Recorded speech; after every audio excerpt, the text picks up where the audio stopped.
Hi, welcome back to Kimchi as we know it. We have our classic Jongga original kimchi. You know Koreans love kimchi, we can't live without it. It's perfect. It's crunchy, just got like a little bit of that like spicy, pickly, fermented kick. And it's like a perfect palate cleanser, pairs well with everything. Today I'm gonna use this classic kimchi to make my spin on this viral baked feta pasta. I can't wait to try it. We're gonna build the sauce and later we're gonna like fold the pasta in. So I'm gonna add in some cherry tomatoes. Kinda want like one nice even layer. And let's add our classic kimchi. And then the juice too, of course. This is where all the flavor is. Put in some shallots, that'll just give extra flavor. Some minced garlic.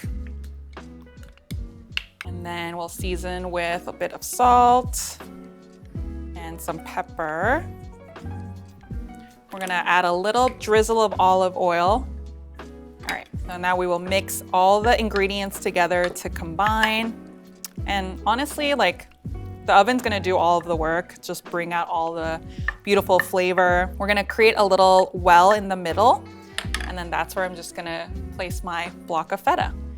Make sure that we're in an even layer so all the cherry tomatoes can cook evenly. And that's it, we're all ready for the oven. We're gonna put this in the oven at 400 degrees Fahrenheit, and it'll cook for about 45 minutes or until it's like nice and golden brown. You'll see the feta kind of bubbling and the cherry tomatoes have started to like break down and burst. While the kimchi feta mixture is baking, I'm gonna start boiling our pasta. It's gonna cook for about 10 to 11 minutes. I wanna cook it a minute or two less than the package directions because it'll cook a little bit more after too. Our kimchi mixture is ready. Look at it, it is bubbling. She is hot. Smells really good. I'm gonna save a bit of the pasta water to finish the dish with. I'm just gonna pour my cooked pasta right into the dish and gotta start mixing. Gonna break up all the feta. Ooh, it's nice and cheesy. Add a little bit of the pasta water to help it homogenize. Oh, it's starting to smell so good. I'm gonna finish this pasta with just a little bit of basil and some lemon zest, some fresh lemon zest on top, and then the piece de resistance, just a little bit more kimchi. Beautiful.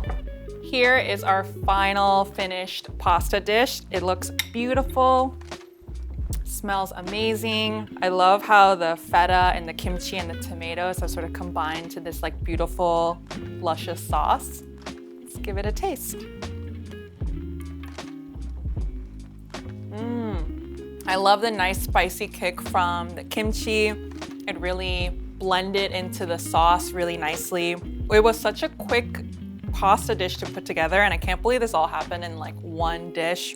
I love how we were able to get so much flavor out of a few simple ingredients. Let me know if you love kimchi, why you love kimchi, or what your favorite dish with kimchi is. And I hope you get a chance to try this delicious recipe. Bye.